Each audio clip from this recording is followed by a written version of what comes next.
네, 안녕하십니까. 오늘 2022년 11월 26일입니다. 예, 토요일이고 11월의 마지막 토요일 주말이 될 것 같습니다. 그래서 거의 11월 네 번째 주간 투자 전략 시작을 하도록 하겠습니다.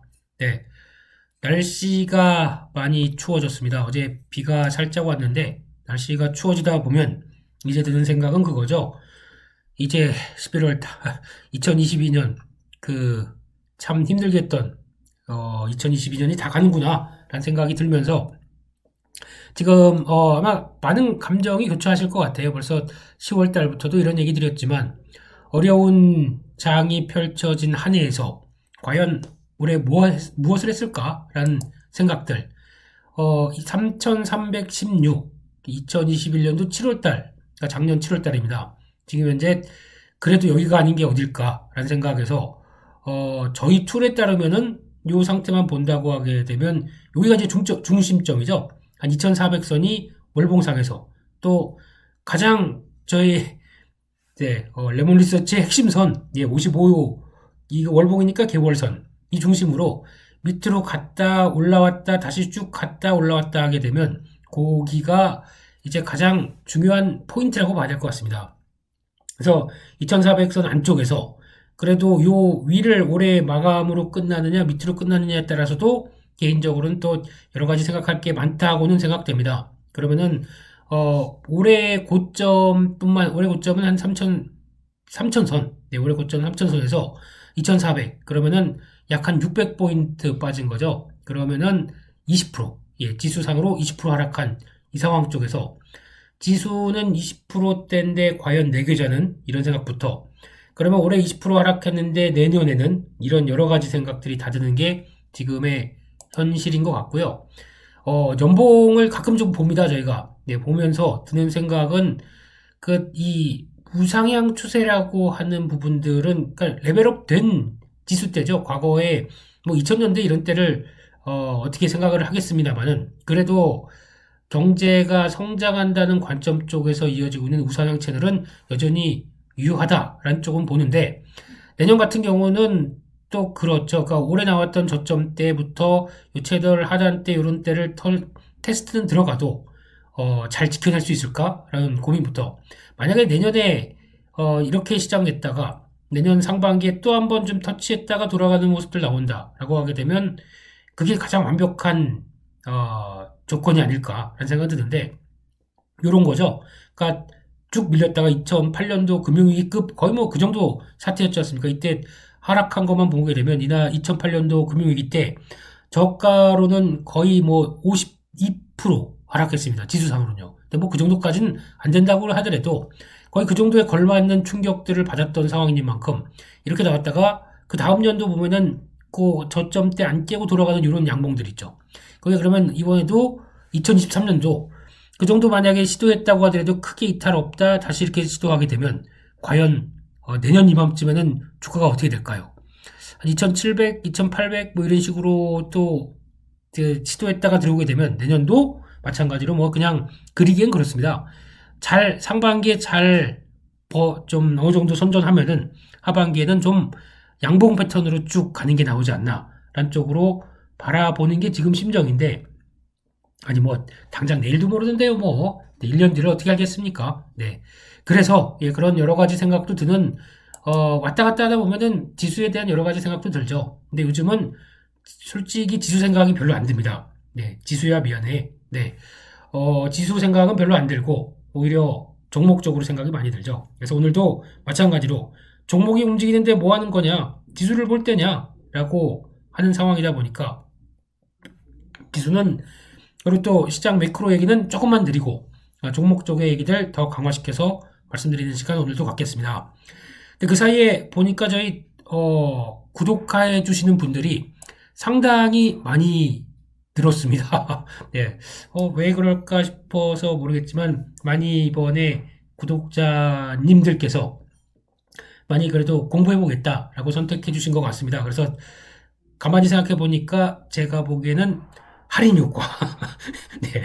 뭐 그게 아닐까. 네, 블랙 프라이데이 뭐 할인한다고 하면서 뭐 할인 효과로 또 이참에 한번 들어봐야겠다라고 하셔서 많이 오신 것 같은데, 그러면 이제 또 제가 요맘때쯤 돼서 하나 강조를 드려야 될 게 있습니다. 네, 이 에어클래스 과연 주간 투자 전략은 뭐 하는 데냐? 요 얘기 많이 궁금해 하실 거고, 그럴 것 같아서 미리 한번 정리를 해서 말씀을 드린다라고 하게 되면은, 저희 주간 투자 전략은 하나만 먼저 말씀드리겠습니다. 저희 리딩방 아닙니다. 이거를 착각하시는 것 같아서 제가 꾸준하게 강조드리지만, 자, 아침에 시작했습니다. 장 대충 잃었고요. 오늘 살 테마 종목 A 있습니다. 그리고 또 B 있고요. 이거는 여기 또 주가 움직입니다. 지금 현재 유상황 쪽에서 한 10,000원대에서 9,000원대 한번 사보시죠. 예, 들어왔습니다. 그러면 갖고 계십시오. 그러는데 주가 올라가서 1,500원 갑니다. 5% 수익 그냥 오늘 책정. 와, 축하드립니다. 오늘 A 종목 수익. B 종목 만 원에 또 들어갑니다. 들어가는데 뭐 이때서 손절. 그래도 합치면은 오늘 그래도 수익이죠. 네, 수고하셨습니다. 이런 거. 네. 아닙니다. 네. 제가 방금 뭐 한 거죠? 네. 근데 절대 그런 방이 아니다란 거 다시 한번 강조를 드려야 될 것 같고요. 그러면 뭐 하는 데냐라고 하시게 되면은 일단은 두 가지로 나뉩니다. 네, 두 가지로 나뉘는데 첫 번째는 시황 얘기들입니다. 그래서 투자 관련된 지금 시장이 어느 위치인가라는 데 얘기, 특히 매크로 관련된 쪽은 시장이 조금 더 매크로가 중요해질 때는 강조를 많이 드리겠죠. 근데 그리고 또 주식 관련된 비중 얘기 드릴 때 또 많이 얘기 드리겠죠. 근데 아직 그런 상황이 아니다 보니까 종목적으로 좀 강화시키려는 입장이고, 또 하나 투자 대상을 좀 다양하게 합니다. 이따가도 말씀드리겠지만 저희가 하는 거 미국 증시 합니다.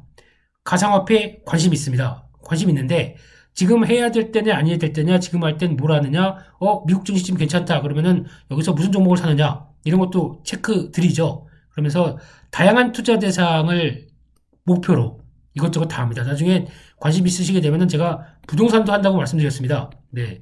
그때는 부동산 TV로 또 변신하는 상황이 되겠죠. 그래서 모든 거 다 관심 있고 다 해봤고 다 조언을 드리는 입장 쪽에서 이게 큰 그림으로 잡아가는 게 일단 첫 번째입니다.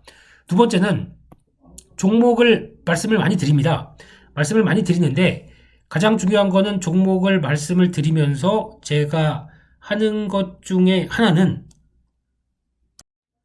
앞서 말씀드렸던 것처럼 종목의 타이밍과 관련된 쪽, 그리고 앞서 또 이 종목 얼마에 사람 많아 요 얘기를 솔직히 만약에 한다. 그러니까 만약에 매일 방을 열어서 무슨 뭐 카톡방이건 리딩방이건 그런 것처럼 자, 장 시작합니다라고 하면서 이렇게 쭉 얘기 드릴 수 없는 제 스케줄도 있고, 저도 매매하느라고 바쁘고, 또 한 분들은 그런 얘기 하셨거든요.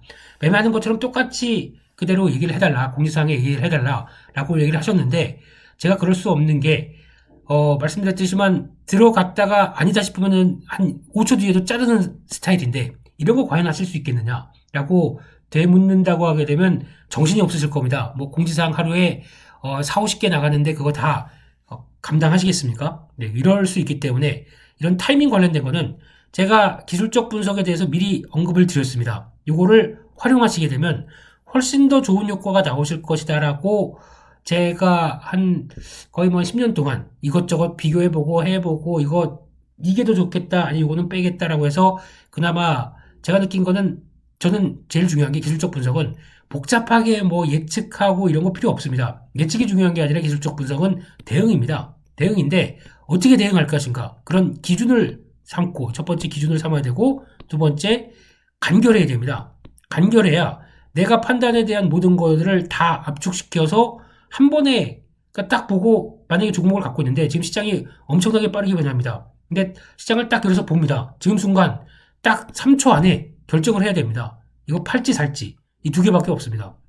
뭐 보유도 있겠죠. 보유도 있는데 제가 보기에는 보유로만 계속 가다가는 보유가 해서 이제 늘어지는 경향이 있어요. 이거는 주식 투자할 때 그렇게 썩 좋다고 생각 안 듭니다. 그러니까 만약에 뭐 전문가들한테 그냥 갖고 계세요 라고 얘기하는 게 사란 얘기예요, 팔란 얘기예요? 네, 그냥 좋게 본다는 얘기, 안 좋게 본다는 얘기예요. 그래서 저는 딱 두 가지로 살짜리인지 팔짜리인지만 보는 상황이기 때문에 그렇게 간결한 흐름을 맞추기 위해서 그래도 제가 나름대로 지리산에서 돌을 닦고 온 만큼의 지금 어느 정도 성과가 나올 수 있는 기술적 분석 다시 한번 이따가도 말씀드리겠지만은 올해 초 1월 31일 날 제가 찍은 영상이 있을 겁니다. 거기서 한번 체크를 해보시고 실전 투자의 팁입니다. 실전 투자의 팁 이거 꼭 체크하시고 그래야 저희 기술적 분석에 따라올 수 있습니다. 그러면 제가 하는 방법은 저희 에어클래스에서 하는 건 그겁니다.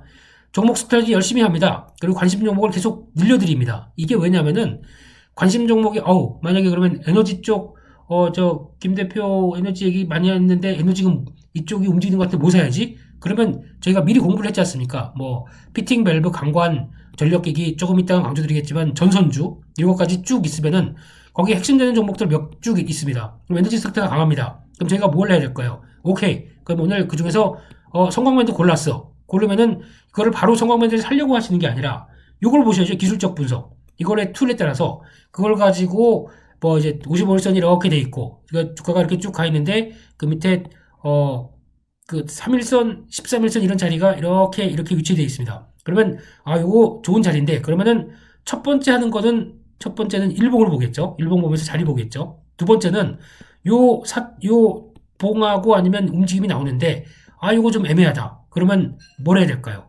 분봉을 봅니다. 분봉 중에서 나는 오늘 움직이는 뭐 3분봉 뭐 이런 거 가지고 분봉을 못하겠어. 괜찮습니다. 하지 않으셔도 됩니다. 근데 움직이는 스타일에 대해서는 제가 다 말씀드렸죠. 근데 그 중에서 55분봉을 먼저 보세요. 그러니까 순서는 주가 움직임이 나올 때 이거 괜찮다 생각하게 되면 1봉 보시고 그 다음에 55분봉 보시고 그 다음에 13분봉. 근데 3분봉은 웬만해서는 지금 좀 작은 그러니까 좀 단기적으로 움직이는 모습들이 나오다 보니까 이거 나는 약간 스윙 개념으로 가겠어 라고 하게 되면 여기서 끝내셔야죠. 이걸로 좀 약간 하루 이틀짜리 정도 본다 그러면 여기서 오늘 당일 중에 어떤 매매를 좀 강하게 시킨다 그러면 3분봉. 근데 3분봉에서도 애매한 자리다. 그러면 다시 역순으로 13분봉, 55분봉 이렇게 가야겠죠. 그러면서 나중에 1봉으로 가는 수도 있고. 그러니까 내가 포인트를 어디에 맞추느냐에 따라 다릅니다. 그래서 그래도 나는 직장일도 있고 예를 보니까 하루 종일 또 회의 들어가야 될 것 같아. 이거 매매하면 안 되겠죠. 그러니까 이런 쪽으로 보시면서 대응하실 수 있는 방법을 가자라고 말씀을 드리는 겁니다. 다시 한번 정리를 하자면은 저희가 종목 말씀드리고 제가 그래도 이번 주는 약간 그런 상황이 펼쳐지다 보니까 지금 공지사항을 좀 많이 보내드렸어요. 이번 주는요. 왜냐면은 종목 장세가 들어온다라고 하게 되면은 혹시 찾아야 될 투자 아이디어가 상당히 많거든요. 지금까지는 시장이 종목 장세가 아니었지 않습니까? 약간 매크로 가지고 움직이고 시장이 움직이나 아니나 그래서 저희가 이번에 올라올 때 가장 많이 한 일은 공매도 잔고가 큰 종목, 공매도 잔고가 꽉 차서 그거 가지고 변화 나올 종목들 뭐 찾을 거 없을까 하고 약간 중대형급으로 움직였잖아요. 근데 지금에서는 약간 한번 볼까요? 네. 지금 2400선 들어가고 2500선 막 시도하는 장세가 들어오다 보니까 저희가 뭘 했냐면은 요 단계 쪽에서는 눌리는 거 보고 여기서부터는 종목적으로 많이 들어가려고 하지 않습니까? 그러니까 저도 여러분들한테 드리는 얘기가 시장에 좀 맞게 대응하기 위해서는 처음에는 움직일 때 대형 중대형급으로 갔다고 하더라도 빨리 어느 정도 좀 챙길 거 챙기고 그 다음에는 또 중소형 쪽으로 변하는 이런 시장 흐름들의 강조를 드리는 게 그게 이렇게 빨리 시장 흐름 맞춰서 전략이 변하는구나. 이것도 같이 해석을 하실 수 있는 부분들이고요.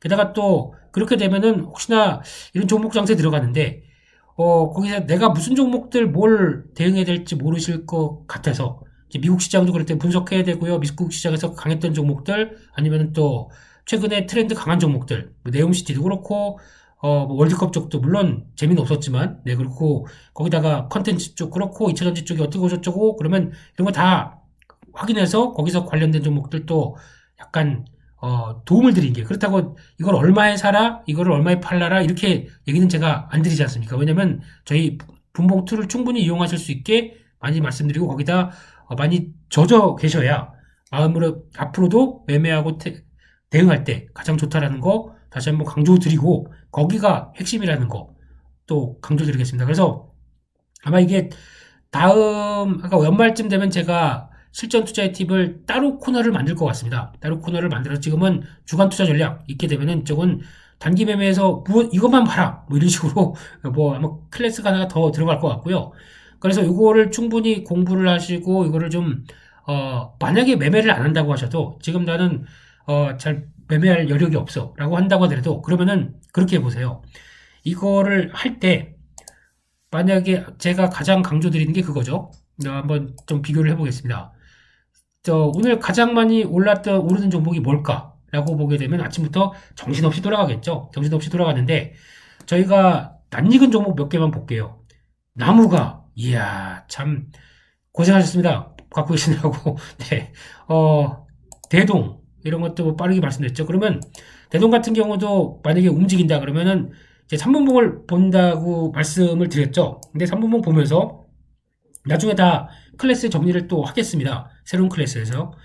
아침에 보면은 시작하고 그냥 쭉 올라가는 스타일이 있겠죠. 이거는 근데 미리 요날 말씀드렸기 때문에 좀 이제 연관돼서 보게 되면 일단 한번 쭉 갑니다. 갔을 때 좀 약간 공격적이다 그러면은 제가 바라봐야 될 지점을 먼저 말씀드린 게 3일선과 13일선이 크로스되는 이런 자리들. 요게 그러니까 쭉 계속 오르다가 지금 좀 버거워요.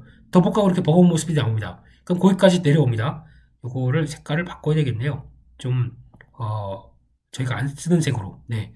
그럼 이제 무거워지죠. 무거워지기 시작하게 되면 거기서 어떤 변화가 나오냐면 따라 올라오던 3일선이 약간 좀 정체가 되거나 이렇게 꺾이기 시작합니다. 그럼 또 올라오던 13일선과 크로스가 먼저 나옵니다. 이런 지점들. 여기 일단 1차로 빠르게는 오전장에 공략해 볼 만한 지점입니다. 이게 첫 번째. 이렇게 나오는 게 확인되고 그 다음에는 한 번 더 가죠. 그러면 이 정도 라인 들어갔다가 12,000, 뭐 한 가격대가 그 정도쯤 되겠죠. 12,250원 뭐 이 정도쯤 됐다가 이 정도 뭐 12,000원대 후반대 한번 타이밍이 나오는 거죠. 그리고 지나갔다가 좀 지켜보다가 또 두 번째 매매할 수 있는 단계가 나온다. 요거죠. 예, 지금 저희가 알고 있는 3일선이 51선, 요때가 제일 어떻게 보면 개인적으로는 안전? 아니면 한번 좀 경랑이 지나가고 쉬다가 다음 변화가 나오는 중요한 패턴이라고 생각합니다. 그러면은 이때 진입하죠. 요때 진입을 하고 그 다음에 이게 그래도 뭐 크게 세게는 없었네요. 왜냐하면은 이런 자리 쪽에서 여기에 들어가서 그렇죠. 잘 아시는 것처럼 2차 엔빌롭까지 들어와 있습니다. 이럴 때 그냥 파는 겁니다. 솔직히 다 아시는 내용들이죠. 네. 그렇게 되면은 만약에 그럼 분봉으로 들어갔다. 여기 삽니다. 그러면은 어떤 12,300원 매수 뭐 아예 대놓고 사도 되겠죠. 300원 매수 보니까 500원 못 넘어가고 왔다 갔다 하다가 그냥 살짝 또 여기 직전 고점대 들어오죠. 12,600원 내놓습니다. 항상 직전 고점 때면 여기나 거의 비슷한 지점이겠죠. 그러면 500원, 600원. 그러면은 300원, 200원 먹었습니다. 1.7% 거기다가 뭐 2점 몇 프로대. 네. 그런데 단타해서 손해는 안 봅니다.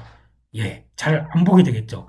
근데 물론 그런 관점들이 이렇게 연결되다 보니까 딱 거래 많은 종목 찍어서 그걸 가지고 이용하는 방법들 말씀을 드리는 거지 않습니까? 그래서 그런 거 또 확인해 보시면 될 것 같고 또 아무거나 볼까요? 그러면 혹시나 뭐 범행 권역을 매매한다. 네, 이거는 거의 뭐 붙어서 움직이지도 않았네요. 근데 요런 그러니까 이제 시작하고 아침에 3분봉입니다. 시작하고 움직이는데 갑자기 이제 오후장 되다 보니까 변화가 나오기 시작해요. 쭉 움직이던 게 갑자기 확 올라갑니다. 이런 거는 매매 못하겠죠. 이런 거 따라가는 거 뭐 보고 있지 않았으면 못하겠죠. 근데 그런가 보다. 네옴시티 뭐 또 얘기가 있나 보다. 그런데 쭉 해서 여기서 이제 들어오는 거겠죠. 만약에 첫 자리 그러면 한 4,990원 뭐 5,000원대 진입 들어왔는데 결국엔 종가가 5,000원에 끝났네요. 네. 상가격에서 그냥 끝났다. 뭐죠? 네. 하게 되면 이 자리가 이제 중요한 자리긴 한데 5,050원 뭐 1%? 네. 그래도 잘 손해 안 본다. 뭐 이런 쪽이긴 하겠죠.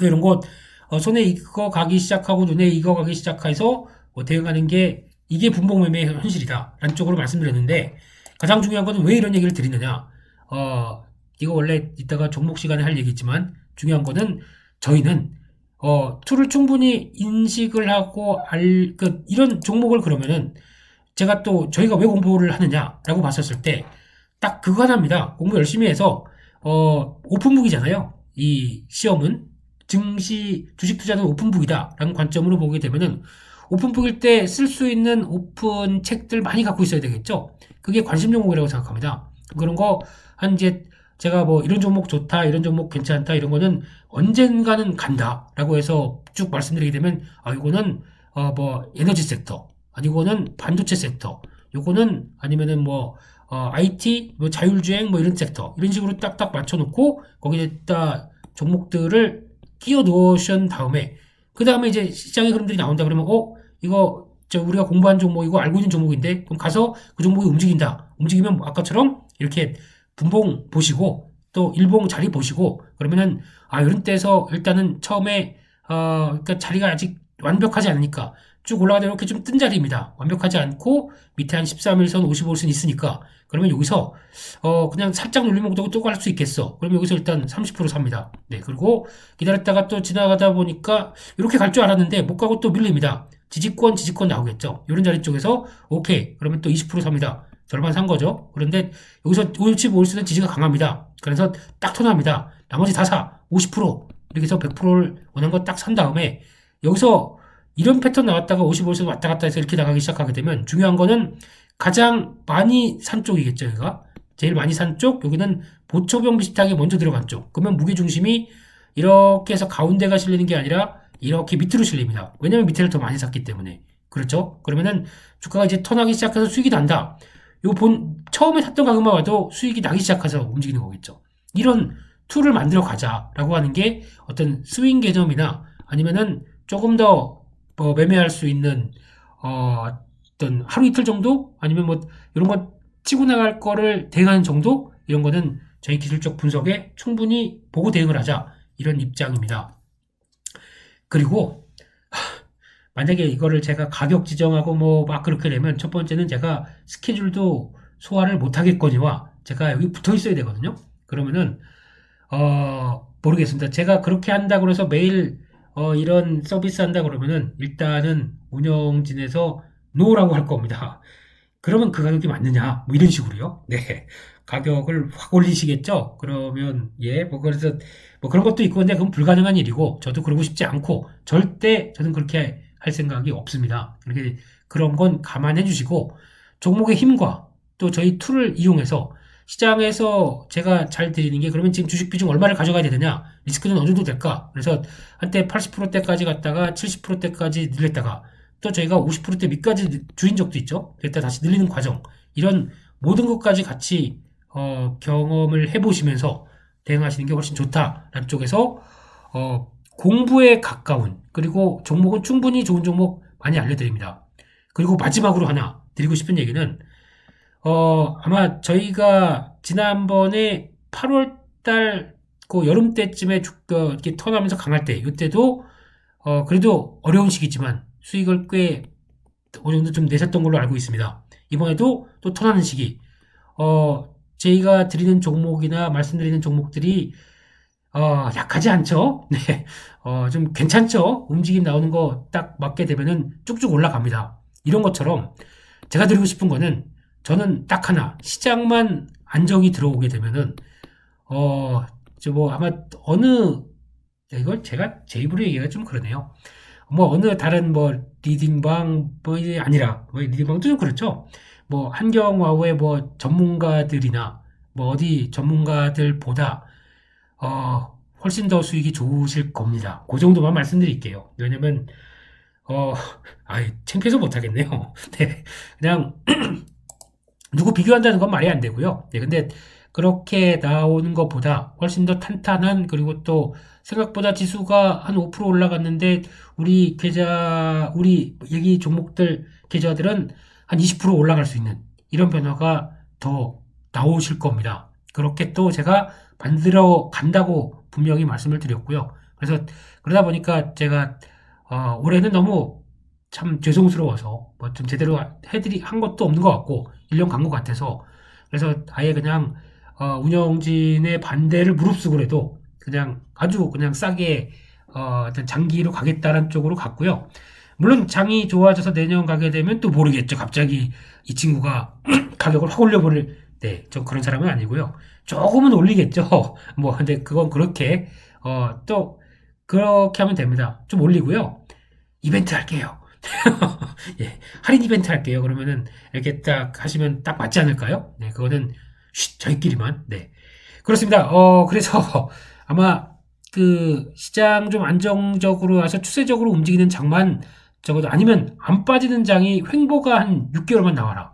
네. 그때는 저희 그때 시장이 그러면 약간 한풀이가 있기 때문에 시장이 없는 테마 없는 이슈 종목도 만들어서 끌고 갑니다. 그게 한 2년 동안 너무 지쳤기 때문에 시장에서 나오는 변화라고 생각합니다. 그럼 그거 대응해야 되겠죠. 그러면 성과가 안 날래 안 날 수가 없습니다. 그러니까 제가 제일 좋아하는 거는 가장 첫 번째 핵심은 주도주. 이게 주도주, 주도 섹터. 이게 어떻게 변하느냐 거기에 최대한 맞춰서 이게 움직이게 되면 주도주가 강하다. 이거 못 쫓아간다. 그러면은 그 걸맞는 어 여기에 나오는 뭐 소부장이 있거나 아니면 거기 나오는 확장인데 이것도 글론 관련주인데 라고 하는 연결된 쪽으로 나가는 거 이거 찾아가지고 또 붙어봐야겠죠.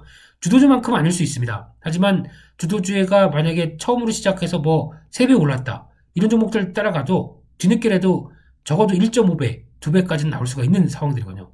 그런 사람들 보고 진입하는 거와 그냥 주도주 물론 주도주를 계속 편입시키는 건 좋겠죠. 근데 그게 어, 해보니까 예전에 증권회사 할 때도 손님들한테 만약에 지금 현대두산 인프라가 이렇게 올라갑니다. 이렇게 올라가게 되면 중반에서라도 사자라 그러면은 저점에서 올라온 게 있거든요. 그러니까 전혀 이 사람이 무슨 이렇게 급등한 종목을 다 보고 사래라고 하시더라고요. 근데 이걸 잠깐 볼까요? 만약에 현대두산 인프라코어가 주가가 움직이는 걸 보고 이렇게 간다라고 한다고 하더라도 월봉으로 보게 되면 여기 올라온 거예요, 이제. 그러니까 즉 4,200원, 4,000원대 중반대에서 한 6,300원대까지. 그러니까 지금 하락한 거 이게 15,000원대에서 하락하기 시작한다 보니까 얼마나 많이 빠진 겁니까? 이게 반발 심리라고 봐야 되겠죠. 이번 달에만 올라온 게 한 50% 올랐네요. 예. 이렇게 올라올 정도의 강한 탄력이라고 하게 되면, 그러면 여기에 들어가는 투자 아이디어는, 건설기계에 하부 주행 부품 쪽도 있던 거 아니냐. 그쪽으로 또 들어가는 게 맞는 거죠. 그래서 뭐 8.15 통해서도 말씀드리고 살짝 저는 이게 제일 좋겠다라고 말씀드린 대창단주가 움직이는 것도 그런 쪽이고 조금 이따가 말씀드리겠지만은 또 저희 수산중공업 이런 얘기도 좀 드렸었죠. 좀 뒤에 후에 따라갈 만한 종목들 장중에 이렇게 이거 이따가 드릴게 지금 시황하는 상황인데 이걸 종목들을 막 벌써 얘기를 하다니 그건 이따 말씀드리겠습니다. 그래서 그런 거 건설기계 쪽에서 좀 덜 오른쪽 이런 거 한번 또 이따가 잠깐 또 봐야 될 것 같고요. 그래서 결론은 지금 저희는 그 취지를 좀 잘 이해를 해주시고 한번 따라가 주셨으면 이렇게 말씀을 드리겠습니다. 제 강의가 왔다 갔다 하죠. 네, 다시 진도 나가겠습니다. 그래서 진도는 일단 진도는 섬 이름인데 일단 먼저 체크해야 될 게 달러 추이, 환율 추이부터 봅니다. 환율 추이를 보면서 가장 먼저 드는 생각은 일단 잘 안 밀리는구나 라는 생각이죠. 그래서 지금 기준으로 보게 되면 저희가 많이 노리고 있는 선이 여기죠. 이거를 여기 이탈이 돼야 좀 변화가 나올 수 있다. 그러면 아직도 여기는 이탈이 안 돼 있어요. 한 104, 105가 깨져야 그 다음에 뭐가 변화가 나올 것 같습니다. 근데 아직은 안 깨지죠. 갔다가도 너무 빨리 112대 있던 게 105까지 한 번에 내려오다 보니까 그게 돌아가는 건 있어도 또 하나 중요한 거는 이게 달러 인덱스입니다. 달러화가 어떻게 움직이느냐라는 추이입니다. 근데 중요한 거는 지금 여기서 잘 보시게 되면은 지금 하락한 것과 반전 나오고 이렇게 나오는 자리 이런 패턴과 또 하나 원달러 환율을 좀 지켜봐야 할 것 같아요. 이거의 차이는 두 가지를 비교했었을 때 무슨 차이가 있겠느냐라고 봤었을 때 조금 다릅니다. 그러니까 아까 달러 인덱스는 좀 약간 밑에 위치해 있거든요. 밑에 위치했다가 이렇게 나온 상황들인데 원화는 그보다는 좀 높은 위치에 있습니다. 그러니까 지금 민감도가 달러 인덱스와의 움직이는 민감도보다 뭔가 플러스 알파가 더 원화에 영향을 끼친다는 얘기입니다. 그게 뭘까요? 바로 유놈이죠. 위안화가 움직이는 거에 따라서 같이 영향을 끼치는 게 크겠죠. 그래서 지금 위안화는 잘, 위안화는 여전히 약세에서 크게 돌리지 못하고 있는 상황들입니다. 왜냐면 워낙 뭐 중국에 대한 불안감이 크고 거기다가 코로나19 다시 저렇게 확진되기 시작하고 애플의 팍스콘 공장은 뭐 거의 문 닫을 듯이 지금 격렬하게 시위하고 있고 이런 상황이 되다 보니까 위안화에 대한 우려가 크죠. 그게 반영되는 게 원달러 환율까지 돼 있다 보니까 이런 상황인 것 같습니다. 그래서 지금은 중국 위안화도 눈치를 볼 수밖에 없어요. 중국이 다시 그쪽으로 간다라고 하게 되면 저희 또 1350원, 60원대 또 시도가 들어가겠죠. 그래서 그것도 눈치를 보시되 중요한 거는 달러 인덱스의 자리가 중요한 것 같고요. 근데 1300원이 이탈하기 위한 조건 쪽에 하나는 저는 이 달러 인덱스가 105가 이탈돼서 확실하게 이탈되는 가격이 104까지도 이탈되게 되면 제일 좋습니다. 105, 104. 이 정도 라인들이 상당히 지금 무거워 있는 반응이고 여기서 어떻게 나오느냐에 따라서 또 시장이 그러면 달러와 약세, 원화 강세 거기다가 원화 강세면은 외국인들 주식 더 들어오고 할 수 있는 배경들이 되겠죠. 그런 쪽으로 근데 모르겠습니다. 외국인들이 더 원화가 강세가 되면 가만히 있는 주식인데 오히려 환율 때문에 올랐네. 그럼 팔 수도 있나요? 네. 근데 지금 그것까지 감안해서 추세적인 흐름을 본다라고 하게 되면 워낙 강세를 기대하면서 더 움직일 측면들은 있겠죠. 이거 보고 환율은 결정을 해보자라고 말씀드리고 싶고요. 또 하나 지금 궁금해 하실 수도 있는 가상화폐 시장의 흐름인데요. 결론적으로 말씀드리면 지금 일단은 가상화폐는 하시면 안 됩니다. 지금 가상화폐로 볼 어떤 흐름 뭐 여기서 뭐 매매해 저는 지금 가상화폐에 대해서는 전혀 신경을 안 쓰고 있습니다. 지금 잘못하다가는 가상화폐 쪽도 자금은 일단 빼놓는 게 좋을 것 같고요. 왜냐하면 주식이 지금 움직이니까 중소형주가 움직일 때는 괜히 거기다가 그것까지 들어가서 뭐 가상화폐에 그냥 돈 남겨둘 필요는 없을 것 같거든요. 근데 혹시나 만약의 경우 또 급한 하락이 들어온다라고 한다고 하더라도 지금은 하락해서 제가 왜 비트코인은 14,000달러대 정도 USD 기반이니까요. 그래서 14,000대 정도에서는 관심 있다라고 말씀드렸는데 이번에 들어간다고 하더라도 처음에는 별로 터치를 한다고 하더라도 관심이 안 가지려고요. 아직은 비트코인을 둘러싼 가상화폐 환경들이 점점 더 물씬이 커져가는 상황들입니다. 게다가 이제 FTX 터지고 나서 이제 자꾸 나오는 얘기들은 그동안 우리가 가상화폐라는 허상 때문에 이렇게 속고 살아왔다라고 하는 얘기들이 점점 더 나올 수밖에 없기 때문에 이거는 아주 극한으로 싸질 때까지는 일단은 보류하겠습니다. 그래서 지금 현재 저희가 해봐야 제가 얘기 드리는 거는 비트코인과 그리고 또 이더리움 정도거든요.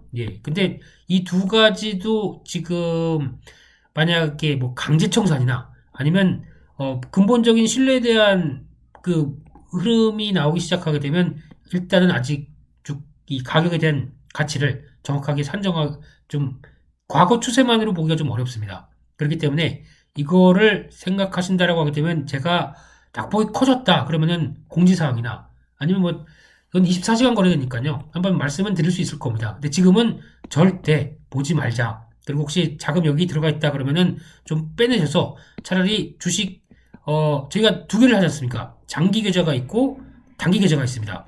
그러면은 장기 계좌는 조금 있다가 오늘 한 종목 더 말씀드릴 겁니다. 이 오늘의 베거 종목 하나 더 갑니다. 그래서 그건 이따가 말씀드리겠지만 단기 쪽으로 넣어놓으세요. 그러니까 이거 가상화폐 만약에 준비하셨다가 혹시 한번 사인 나오면 들어가 볼까 했는데 이거는 빼셔서 단기 계좌 쪽으로 일단 운영하시다가 다시 좀 지금 종목 장세가 어느 정도 끝난 것 같아 생각하게 되면 이거 빼서 다시 일로 대기하면 좋겠지만 지금은 여기에다 더 무게를 삼는 걸로 그렇게 보셔야 될 것 같습니다. 돌아가는 상황이 보다 보니까 가상화폐 쪽에 뭐 자세히 하는 건 아닙니다. 아주 뭐 전문가처럼 연합인포맥스의 그 디지털 D인가요? 그렇게 나온 전문가분들처럼 아는 정도는 아닌데 그러니까 신뢰가 좀 무너질 수 있는 거는 항상 시스템입니다. 시스템 쪽에서 가장 또 이번에 가상화폐와 함께 무럭무럭 커왔던 것 중에 하나가 스테이블 코인 쪽이고 또 하나가 대출 쪽이라고 생각합니다. 이거를 그러면 대출은 뭐냐면은 이걸 가지고 그러니까 스테이블도 연결되는 거죠. 내가 이거 맡길 테니까 매달 얼마를 줘. 그러면 오케이. 근데 이걸 가지고 또 대출을 해줍니다. 이자를 받고 대출을 해주죠. 그러면 요 관계가 그럼 대출을 해줬을 때 그러면 너 담보 충분히 있겠느냐? 물론 있지라고 했는데 지금 까보니까 없네. 이렇게 되면은 신뢰가 무너지는 거죠. 그럼 안 되겠어. 나 돈 줄 테니까 이거 줄 테니까 다시 내놓으세요. 이게 못하는 거죠. 미안한데 줄 돈이 없는데요. 이렇게 나오는 거죠. 그럼 이게 나올 수 있는 이 연결고리가 깨졌다라는 솔직히 저희가 은행을 간다고 하더라도 은행에 돈 맡기러 간다. 은행에 예금한다. 적금한다. 이게 뭐냐면은 은행이 나중에 언제든지 내가 중간에라도 힘들면은 인출하게 되면 언제든지 예, 인출 드립니다. 돈 드립니다. 라고 하는데 돈을 드립니다가 아니라 죄송한데요. 붙어 나오게 되면 이거 어떻게 됩니까? 이거는 말이 안 되는 거죠. 이런 사태가 벌어지고 있다는 거에 대해서 지금 가상화폐 시장에 대해서 뭔가 긍정적으로 아니면 많이 싸다라고 보기는 아직 어렵습니다. 차라리 많이 싸다라고 하게 되면 이런 거 한번 더 나와야 돼요. 이런 게 한번 더 나와서 아예 이 시장에 대한 근본적인 물음 그리고 또 아마 그때는 그럴 겁니다. 가상화폐 이거 저 워렌 버핏이나 찰리 먼거가 얘기하는 게 맞았네. 마이너스 한 80% 된다고 하더라도 이거 안 되겠어. 지금이라도 이거 아니면 나머지 1, 20%도 못 건져. 투매가 엄청 나오기 시작할 겁니다. 그런 현상이 이런 흐름으로 인해서 발현이 됐다라고 하게 되면 거기서 비트코인을 또 예전 가격 수준이나 아니면 더 싸게 살 수 있겠다고 하게 되면 그게 하나의 핵심 포인트겠죠. 그거를 보자라는 차원에서 일단 그렇게 말씀을 드렸습니다. 일단은 주의 이렇게 말씀드리겠습니다. 그리고 또 위험지표 쪽 몇 개 살펴보는 거 잠깐 살펴보군요.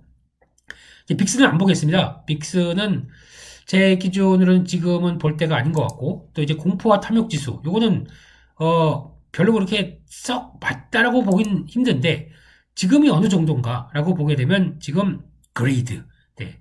아니 나스닥이 아직 저 정도 상태인데 그리드야? 네 나스닥이 아니라 저희가 보고 여기서 포함되는 거는 S&P 500 기준이 큽니다. 앞서 S&P 500은 지금 자리가 어디냐면은 와 이거 멋있네요 차트는요. 네, 이렇게 눌렸다가 탁 돌아오고 눌렸다가 탁 돌아오고 또 그다음에 눌렸다 네 이런 식으로 이제 꾸역꾸역 올라오는 패턴이 나온다. 주봉으로 보게 되면 이제 추세 저항 자리 쪽을 쭉 해서 이제 조만간 거의 맞닿으면서 아마 자리가 요쯤 될 것 같아요. 한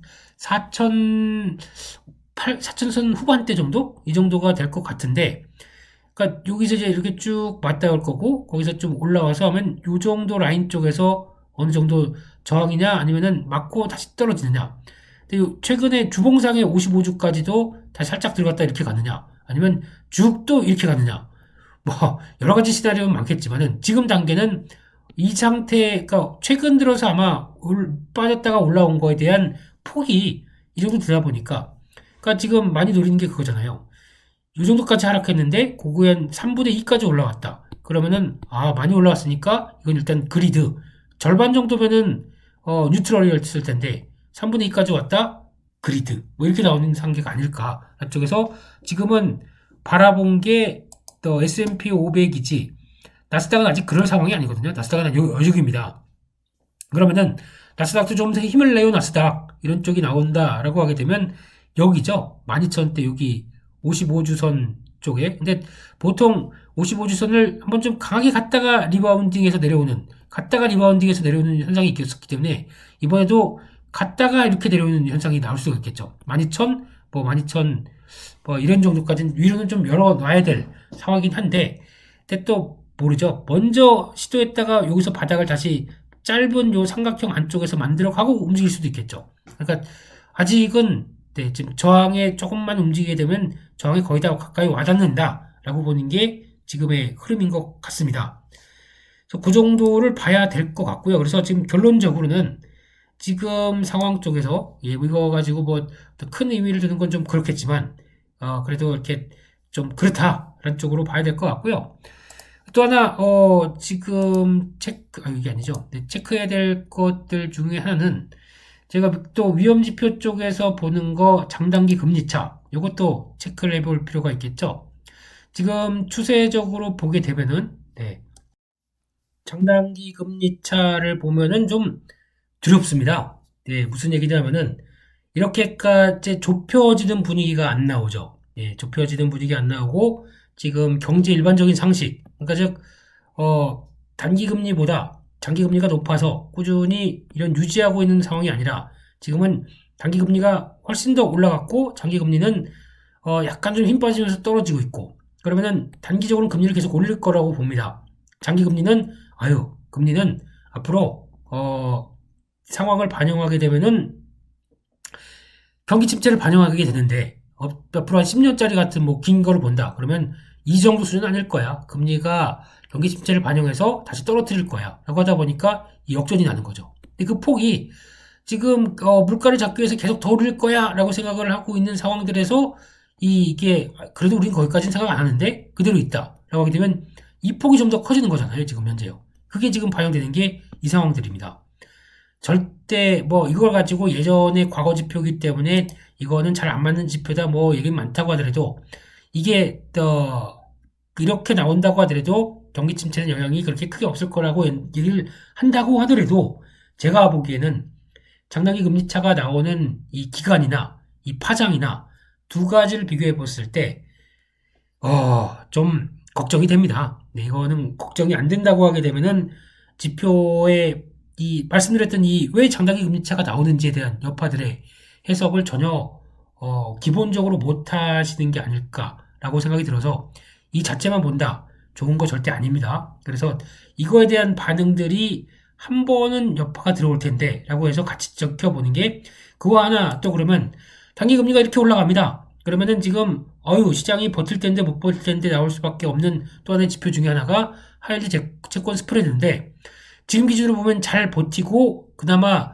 잘 마무리하는 수준인 것 같습니다. 이게 한국이었으면 여기가 이러고 있지 않았죠. 이렇게 했다가 여기까지 다시 돌아오면서 단기 채권 사태 뭐 ABCP니 뭐 이런 것 가지고 또 문제가 많으면서 벌어진 사태가 여기 이렇게 더 급등하면서 나온 사태일 텐데 예. 근데 지금은 미국 쪽은 그나마 좀 잠잠합니다. 그래서 그러니까 미국이니까 그렇죠. 네. 그나마 경기 상황들 그렇게 미국은 잘 버틸 거야 라고 하는 믿음? 네. 아니면은 신뢰, 소망 뭐 이런 것들이 같이 겹쳐지다 보니까 이렇게 나온다고 하더라도 다른 국가 쪽은 안 그래요. 이제 채권 중국도 마찬가지고 신흥국의 대표적인 국가들은 지금 가장 많이 보는 것 중에 하나가 그거지 않습니까? CDS 프리미엄. 요거는 이것저것 다 나와 있기 때문에 제가 말씀은 못 드리겠지만 한 국가로 나오는 게 아니더라고요. 그렇게 되면은 CDS 프리미엄 같은 경우 다 웬만한 국가들 다 올라가고 있는데 미국도 이제 연말 내년 초 가게 되면 또 국가 재정 한도 뭐 얘기 나오면서 국채 한도 얘기 나오면서 여러 가지 얘기가 또 나올 수는 있겠지만 그건 뭐 그때 가는 얘기고요. 근데 중요한 건 상대적으로 안정적이다. 그런 상황 쪽에서 장단기 금리 차가 막 벌어지고 있는데 장단기 금리 차가 엄청 또 축소되고 있는데 지금 또 오히려 시장은 또 그쪽을 안 보고 그리고 또 다른 쪽을 또 챙겨본다라고 하는 대표적인 게 이거지 않습니까? 그냥 이제 신용 리스크나 아니면 시스템 리스크로 불거질 가능성은 아직은 없겠어라고 보는 게 하이힐드 채권의 동향이다 보니까 지금은 애써 지금 장단기 금리 폭이 더 갭이 마이너스 폭이 커진다고 하더라도 지금은 그냥 버티는 그런 상황이 나오지 않나 생각되고 있고요. 근데 시장에서 가장 고민하고 가장 걱정하는 거는 이게 만약에 턴에서 진짜 이렇게 나간다라고 하는 혹시나 그런 변수가 나오게 되면 어떡하느냐라는 상황들인데 그게 나오기 시작해서 턴을 해서 움직인다 그러면 요때도 보게 되면 요때가 정확하게 보게 되면 좀 볼까요? 네, 요때가 나왔던 시기가 2007월달, 6월달, 7월달입니다. 요때 랠리가 한번 나왔었죠. 네, 그러니까 급하게 밀리다가 이렇게 안정되니까 랠리가 한번 나왔었죠. 이번에도 또 쭉 올라가는 상황에서 좀 불안하다가 요때 근데 이게 먼저냐 아니면 주식시장이 먼저냐는 차이는 있겠습니다만 요거 내려가는 시기에는 좀 시장이 반등이 나오는 기조죠. 그러니까 이것도 보면은 딱 10월 달 초반부터 이렇게 쭉 또 하다 보니까 미국의 S&P 500 같은 경우는 이때부터가 거의 저점 찍고 돌아가는 시기가 나오는 거랑 비슷하죠. 그래서 지금도 가장 좋은 거는 뭐 어떤 금리가 올라가든 간에 우리는 괜찮아. 그래도 금리가 올라간 것 빼고는 변한 게 없어 라고 해석할 정도로 상당한 안정 국면을 들어온다. 그럼 시장도 약간 더 안정세를 타면서 좀 움직일 수 있는 기반이 되겠죠. 그래서 이런 것도 한번 볼 필요가 있다라는 쪽에서 계속 체크하는 지표지만 계속 확인을 해야 될 것 같고요. 여기서 이상 신호가 나온다 그러면 미국 시장이 벌써 약간 좀 이상함을 감지를 하지 않았을까. 그러니까 저희가 보기에는 이런 몇 가지 지표만 본다고 하더라도 하나의 인플레이터로 인디케이터로 인플레이터가 왜 나와요? 예. 발음 좋으네요. 네, 인디케이터로 봐야 되지 않나 라는 생각 쪽으로 보고 있습니다. 그런 관점에서 몇 개 또 지표들 살펴봤고요. 그러면은 기술적 지표 관련돼서 지금 시장 흐름들 한번 잠깐 또 점검을 해보게 되면요. 일단 미국은 이제 저희의 마법의 55일선 잘 맞습니다. 네, 그거를 강조를 드리려고 보는 건 아니고요. 이때도 이제 실패 그러다 보니까 쭉 한번 더 밀렸죠.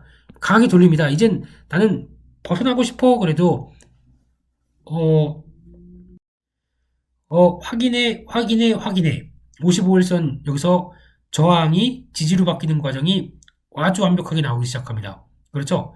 그렇게 되기 시작하게 되면 그러면 그 다음은 뭐? 그러면 이제 다음 자리들이 중요하겠죠? 그러면 완벽하게 지지를 확보했다. 돌아간다. 그러면은 그 다음부터는 다음 자리가 어디겠느냐? 여기겠죠? 11,500선 정도 여기 좀 점 보이시죠? 여기 점 있고 그러니까 여기는 들어간다고 하더라도 1차 저항 정도로 봐야 될 것 같고요. 턴한다. 그러면은 2차 저항. 여기가 이제 12,000선 정도가 2차 저항. 이렇게 식으로 미국이 나가겠죠. 근데 앞서 잠깐 보셨던 것처럼 미국 시장에서 지금 핵심은 여기도 그렇죠. 주봉상의 55주 저항선. 11,900, 12,000. 거의 맞아떨어지죠. 그러니까 여기는 일단 시도는 하겠는데 그럼 지금부터 한 12,000이면은 앞으로 한 지금 9%, 8% 9% 좀 더 지수는 갈 수 있지 않나라는 생각이 들고 있는데 그럴 정도로 강하게 탄력을 받느냐 이게 핵심인 거겠죠. 그래서 그거 봐야 될 것 같고요. 한국 증시는 저희가 말씀드렸던 요 크로스의 의미 이거 상당히 의미가 있지 않습니까? 쭉 3일선 쭉 타고 가다가 꺾입니다. 근데 13일선이 밑으로 맞춰줍니다. 요렇게 딱 나오는 요런 자리들 이게 쉬운 얘기는 골든 크로스죠. 나오면은 요 자리는 쉽게 안 빠집니다. 그래서 2400선. 제가 이번에도 보니까 대표님 장이 좀 불안한 것 같은데 주식 비중 더 안 줄여요? 그런데도 꿋꿋하게 80%까지 갔다가 10% 정도 줄여서 70% 정도로 이번에도 거의 유지하고 바라본 것 쪽에는 연말이고 나오는 이런 변화가 나오는데 대형주는 이만큼 가면 됐다. 혹시나 중소형주가 나오면 그거를 충분히 이용하자라는 입장 쪽에서 만약에 주신다고 하더라도 이 70% 안쪽에서 뭐 30% 현금이죠. 이거는 이제 없으니까 현금, 주식 이런다고 하더라도 30%를 그냥 놀리느냐? 저는 아닙니다. 만약에 70%가 이제 기준인데 그러면 이제 언제든지 70%를 맞춰갈 거야라고 입장을 보시게 되면은 여기서 이제 들어가는 거에 한 1, 20%가 있다고 하더라도 어떤 종목을 들어갔다가 하루 이틀 만에 정리하고 나와서 다시 30%를 만들고 짧은 겁니다. 그러니까 이틀 정도 내에 움직임을 나와서 이걸 대응할 수 있겠다. 그러면은 어느 정도는 뭐 8, 90%까지 늘어간다고 하더라도 약간 요런 거 한번 베팅해보고 싶어요. 왜냐면 장이 그렇게 나쁘지 않다고 보시니까요. 제가 말리지 않겠습니다. 괜찮습니다. 근데 갔다가 어느 정도 수익이 났다 그러면 바로 30%대로 언제든지 내려올 수 있어야 되겠죠. 그래서 지금 아마 저희가 제가 앞으로도 주식 비중이 주식 비중이 얼마다라고 얘기를 드리면서 그러면서 말씀을 만약에 드린다라고 하게 되면 이제 뭐 한 70%다 주식 비중 70%로 가겠습니다라고 한다고 하더라도 그러면 이제 30%가 있구나라고 생각이 드는데 제가 이제 그런 얘기들 뭐 이런 조건들이 맞아질 때 이때 외국인들이 어떻고 환율이 어떻게 되고 여기 어떻게 되게 되면 이제 앞으로 좀 줄일 수도 있습니다. 그러면은 여러분들이 대응하실 때는 70% 그러니까 만약에 말씀드렸던 조건들이 약간 위축이 된다라고 되면 70% 밑으로 줄일 생각을 하세요. 이게 기준점이니까요. 그런데 만약에 지금같이 한 70% 정도는 이제 삼아 가겠습니다. 그러면 나머지 30%가 남아있죠. 그러면 이런데 종목 장세입니다. 종목 장세에 집중해야겠습니다. 라고 계속 이런 공지사항이나 안내를 제가 말씀을 드리게 되면 요거를 조금씩 더 쓰셔도 돼요. 어차피 종목 쪽이니까. 근데 단 중요한 거는 앞으로도 마찬가지로 중요한 거는 더 쓰셔도 됩니다. 제가 특별한 이상한 흐름이 감지가 안 되게 되면 그냥 이렇게 유지는 할 테니까요. 이런 스타일로. 근데 그렇게 됐을 때 들어간다고 하더라도 제가 만약에 이거 좀 이상한 것 같습니다. 공지사항에서도 외국인들이 갑자기 좀 이상한 패턴을 보이는 것 같고 거기다가 시장 흐름에 이상한 또 뉴스가 나오기 시작하고 그렇게 되면은 이거 조금 리스크를 강조를 드리는 쪽에서 얘기를 한다라고 하게 되면 만약에 여기서 들어가서 뭐 80%, 85%까지 좀 더 약간 빌려서 썼던 거를 현금에서 빌려서 주식을 이거 뭐 같은 계좌인데 뭘 빌리입니까? 근데 그렇게 됐던 거를 일단 그 다음부터는 다시 돌려줄 생각을 해야 될 것 같습니다. 그러면은 오케이 만약에 그러면 한 80%, 뭐 85%까지 나왔는데 리스크 얘기를 조금 제가 좀 강조를 드립니다. 그러면 그런 것 같아? 그러면은 이거 다시 줄여야겠네. 그래서 한 70%대로 줄여 내려가기 시작하고 나머지를 또 30으로 맞춰가려는 한 노력들 그리고 혹시나 리스크에 대한 얘기가 좀 걱정이 된다 그러면은 이거 좀 더 줄이세요. 65%, 뭐 60%까지 좀 더 줄이시고 현금 비율을 좀 맞춰 놓으시고 하는 것도 약간 재량껏 하겠지만 제가 기준은 충분히 맞춰 가겠습니다. 그리고 시장을 바라보는 단기 뷰나 그리고 제가 이번 같은 경우에서도 2400선 지지와 거기서 이제 턴했을 때 나올 수 있는 3일선, 13일선의 관계 참 많이 말씀드렸지 않습니까? 그러니까 그런 걸 생각을 하신다라고 하게 되면 이것도 이렇게 나왔다가 지금은 모르겠습니다. 이제 앞으로를 예측한다라고 하게 되면 거래 이렇게 나오고선 주가가 이렇게 쭉 가기 좀 힘듭니다. 적어도 거래 확 터지든가 뭐 외국인들의 매수는 있습니다. 외국인 매수가 그나마 지금 가장 중요한 저희의 시장의 핵심 흐름들. 지난 어제도 보니까 외국인들 종가상으로 3천억이 넘게 매수를 했더라고요. 이렇게 되면은 기대감이 여전히 높은 거죠.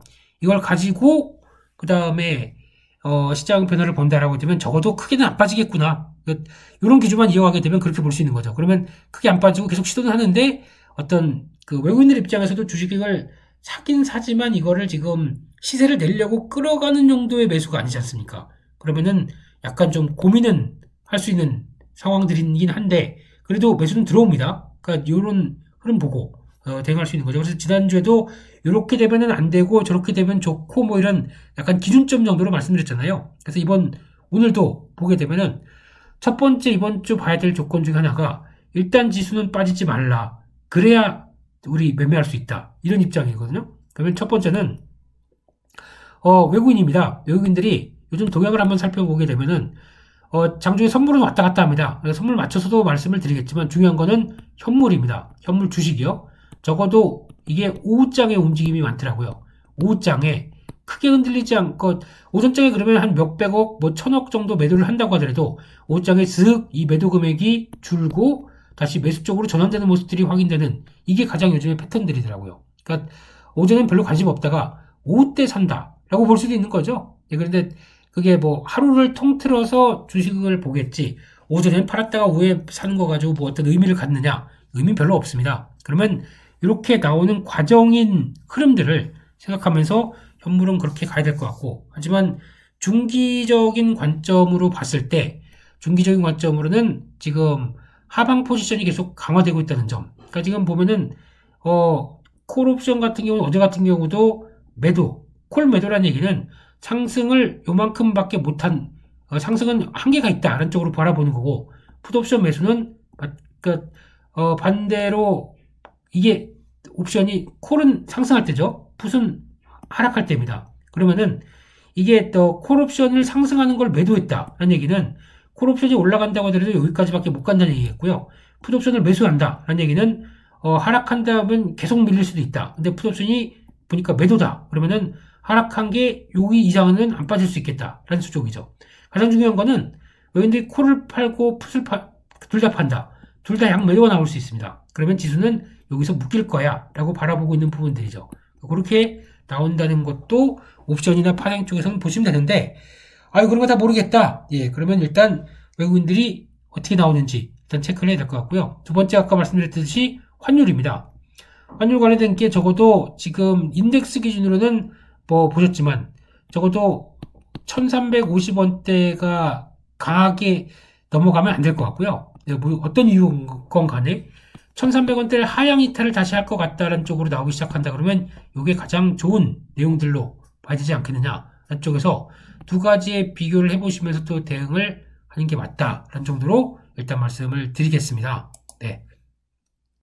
그래서 결론적으로는 지금 말씀드린 건 몇 가지 더 체크를 해보게 되면은 그럼 그거부터 한번 봐야 되겠죠. 그러면 시장은 저희는 이제 기준으로 봤을 때 딱 한 2,400 여기는 안 넘길 걸로 보고 있고, 그러면 돌아가게 되면 요 정도 라인 정도, 그러니까 갭 여기 나왔던 부분들을 약간 메꾸는 정도, 그러면 약간 2,470선 정도가 일단 2차 목표치입니다. 그리고 거기서 왔다 갔다 한다고 하더라도 요 밑으로는 2,400이고요. 그리고 또 밑으로는 저희 묵직한 55일선 지금 올라오기 시작하죠. 만약에 이제 상승하는 기준을 본다라고 하더라도 이게 2,370선, 60선은 또 강한 지지권이 되겠죠. 이렇게 나오기 시작하는 변화, 이것도 봐야 될 것 같고요.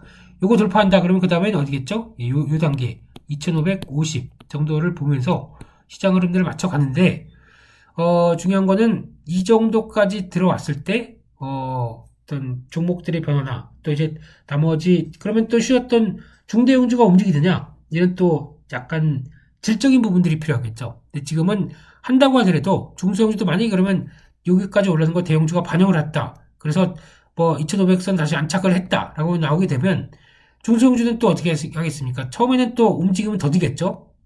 코스피가 움직이다 보니까. 그래도 여기서 약간 또 고민이 나온다라고 하게 되면 와, 우리도 올라야지 그러면서 중소형주가 또 다 같이 영향을 끼치는 경우가 나오겠죠. 그것도 한번 볼 필요가 있다라고 봐야 될 것 같습니다. 네. 그래서 지금 그 결론적으로 보게 되면은 지금 말씀드렸던 거 다 체크를 해봤을 때 가장 중요한 거는 뭐 변수다 아니다 뭐 이런 건 잘 아시겠죠. 이제 어느 정도 좀 체크를 했던 부분들이고, 그런데 이제 지금 중소형주가 움직일 때 마지막으로 12월 달까지 또 하나 변화가 되고 있고 체크해야 될 게 딱 한 가지입니다. 세금 이 관련된 쪽, 이게 이제 가장 중요한 변수겠죠. 네. 혹시나 이제 금투세 강행 아직까지도 뭐 공방 펼치고 결론을 못 내리는 것 같아요. 이제 이대로 12월 달 남았는데 금투세 강행, 양도세 예전처럼 유지 10억대 이렇게 유지, 이런 쪽으로 그냥 야당이 밀고 나갔다, 이쪽으로 그냥 통과하겠다라는 입장으로 나오게 되면 시장에 영향 받습니다. 영향 받을 것 같기 때문에 요거는 일단 주의해서 바라보시는 게 첫 번째. 근데 지금 보니까 올해 보통 한국 시장의 특징이 그랬었거든요. 연말쯤 가게 되면 양도세 이슈 때문에 지금 대주주들이 정리를 하고 뭐 이런 나오는 현상. 근데 지금은 왜 이렇게 안 되느냐라고 봤을 때는 올해 낙폭이 너무 컸어요. 그러다 보니까 굳이 지금 여기서 줄여야 돼? 아유, 뭐 지금 줄이게 되면은 여기 매도해서 나오게 되면 세금 확정, 손실 확정 이렇게 될 텐데 이거를 그렇게 해야 돼? 라고 하다 보니까 이게 매도 물량이 아직 적극적으로 나오지는 않는 상황들인 거죠. 매도 물량이 있다고 한다고 하더라도 지금은 약간 눈치를 보는 이런 세금 관련된 이슈가 또 집중이 되기 때문에 이게 만약에 안 된다라고 얘기를 하기 시작해야 중소형주가 탄력을 좀 받겠죠. 그러니까 여전히 좀 유지가 되는 지금 분위기가 계속 흘러가는 국면이 되겠죠. 근데 이게 만약에 또 야당 측의 얘기대로 그런 쪽으로 나오기 시작한다라고 하게 되면 국내 시장의 중소형주도 12월 달은 약간 또 위축될 수 있지 않나 라는 쪽에서 바라보는 게 지금 가장 맞는 현실적인 전략이라고 좀 생각이 듭니다. 그래서 또 결론적으로는 그러면 이번 주의 전망은 시장은 어떻게 해야 될 것이냐라고 보게 되면 뭐 변한 거 없죠. 종목 대응하자라는 얘기고 12월 중반 이후부터는 변동성이 좀 커질 수 있다는 것도 체크를 하면서 보자라고 봐야 될 것 같고요. 마찬가지로 현금 비중 70, 현금 30으로 일단 시장 흐름들 대응해 가보겠다라는 게 가장 큰 중요 요소 같고요. 혹시나 지금 이 주식 비중은 좀 빠르게 한 2,550이나 2,600선까지 들어간다라고 하게 되면 제가 보기에는 매도 관점으로 보려고요. 주식 비중을 갖고 계셨던 종목들 좀 많이 떨어뜨리고 비중 좀 줄이시고 현금 늘리시고 하는 쪽으로 가야 될 또 지수대로 보지 않나 하는 쪽에서, 이렇게 되면은 제가 또 공지사항이나 또 시황을 통해서 말씀을 드리겠죠. 제일 좋은 건 올라갈 때 욕심 없이 파는 겁니다. 근데 그게 다 될까요? 예, 미련 때문에 못 하겠죠. 그러면 제가 뭐 매도 사인을 보내드린다 하더라도 최소 50% 정도 줄이셨다가 그 다음에 나머지 또 여의치 않다. 근데 가장 중요한 거는 밀면서 나오는 현상들. 그러니까 즉 지금은 주가가 이거를 반영을 안 해서 움직이는 정도와는 또 반대 현상이겠죠. 네, 약간 좀 어려운 얘기들인데 그래서 결론적으로는 지금은 올라가면 또 올라갈수록 좀 챙기는 것도 있어야 된다라는 쪽도 봐야 될 것 같습니다. 그래서 그런 것도 체크하고 대응하자라는 쪽에서 또 봐야 될 것 같고요. 그래서 결론은 지금 단계 쪽으로는 아직은 그렇게 큰 부담은 없지만 계속 또 변동성이나 나올 수 있는 부분들 또 12월 중반 뒤에 나오는 것들 한번 체크를 해보자 라는 입장으로 봐야 될 것 같습니다. 다음 주 주요 일정들 잠깐 또 소개를 하게 되면요. 예, 그래서 사우디아라비아 자치행정부 주택부 장관, 요게 잘 발음이 안 돼가지고, 자치행정주택부 장관, 네, 주택 쪽이죠. 이쪽 방한하게 되면 또, 계약이 큰 게 나올 수 있다고 하다 보니까, 요거는 또 지켜보자. 라는 쪽에서, 혹시나 계약하게 되면 이와 관련된 쪽, 주택부 장관이게 되면 주택과 연결된 쪽이 포스코홀딩스도 얘기가 많이 나오더라고요. 네. 우리, 철강을 갖다 쓸 거니까, 이러면서, 네, 이런 쪽이라든가, 나올 수 있는 네옴시티 관련된 투자 아이디어들은 또 다음 시간에 네, 그렇게 한번 보도록 하고요. 중국 지금 제조업 지표가 여러 개가 발표됩니다. 말일날 중국의 PMI, 또 한국의 11월 수출 동향, 미국의 11월 ISM 제조업 지수. 요거 아무래도 그게 썩 좋지는 못하겠죠. 경기가 둔화되게 되면 당연히 타격을 받을 세계 섹터입니다. 그러니까 그렇게 긍정적으로 보긴 힘들다. 이쪽에서 그래도 잘 넘어가나 제2의 예입니다. 잘 넘어가는지 한번 체크할 필요 있다라고 봐야 될 것 같고요. 이날에 테슬라 세미 트럭이 출고가 됩니다. 근데 처음에는 관심이 많았는데 지금에는 그렇게 관심이 커지지 않는 것 같습니다. 왜냐면 세미 트럭이 보여줄 수 있는 게 가격 대비해서 나오는 게 그렇게 만만치 않거든요. 힘은 좋을 것 같습니다. 힘은 좋은데 이게 또 우리가 2억이나 주고 이 트레일러 이거를 사이버 트럭을 사야 돼? 근데 트레일러라고 하기는 아직은 조금 좀 그렇죠. 그러니까 약간 뒤에가 코란도 스포츠 같은 이런 형태를 띄었는데 그거는 다르게 좀 달려판 화성에서나 움직일 수 있을 만한 그런 자동차로 보여지죠. 그래서 이런 것들 테슬라 세미가 나왔는데 나올 수 있는 앞으로의 파장 효과 또 이것도 한번 지켜봐야 될 것 같고 미국의 고용 동향 보고서 중요하죠. 크래프톤의 칼리스토 프로토콜이 출시가 됩니다. 인기가 좋아졌다 주가도 영향을 받고 또 저희가 아까 봤던 네오이즈 이런 종목도 같이 영향을 끼치겠죠. 이런 것도 보시면서 대응하시자 라는 쪽에서 무엇보다 11월달 고용 동향 쪽에서는 이제 체크해야 될 것 중에 하나가 첫 번째 실업률은 그나마 안 좋아질 것 같은데요. 네. 안 좋아질 걸로 얘기를 한대요. 네. 그런 상황 쪽에서 이제 또 물가와 관련된 부분들 대표적으로 뭐 신규 고용의 그러니까 비농업자 고용자 수라든가 그리고 또 나올 수 있는 임금 상승률 같은 경우도 같이 영향을 끼치겠죠. 이게 생각보다 약하다. 그러면은 저희 흔들릴 수밖에 없겠죠. 네, 그래서 이런 거 보시면서 대응을 좀 해야 되지 않나 생각되고 있습니다.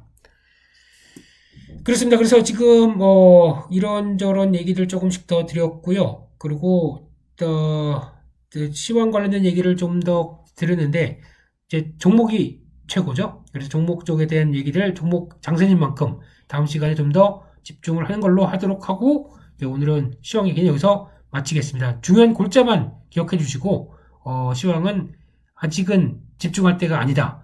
집중은 종목이다. 이렇게 정리하겠습니다. 네, 잠시 뒤에 다시 또 시황 이어서 종목 쪽 얘기들 드리는 걸로 하고요. 잠시 뒤에 뵙겠습니다.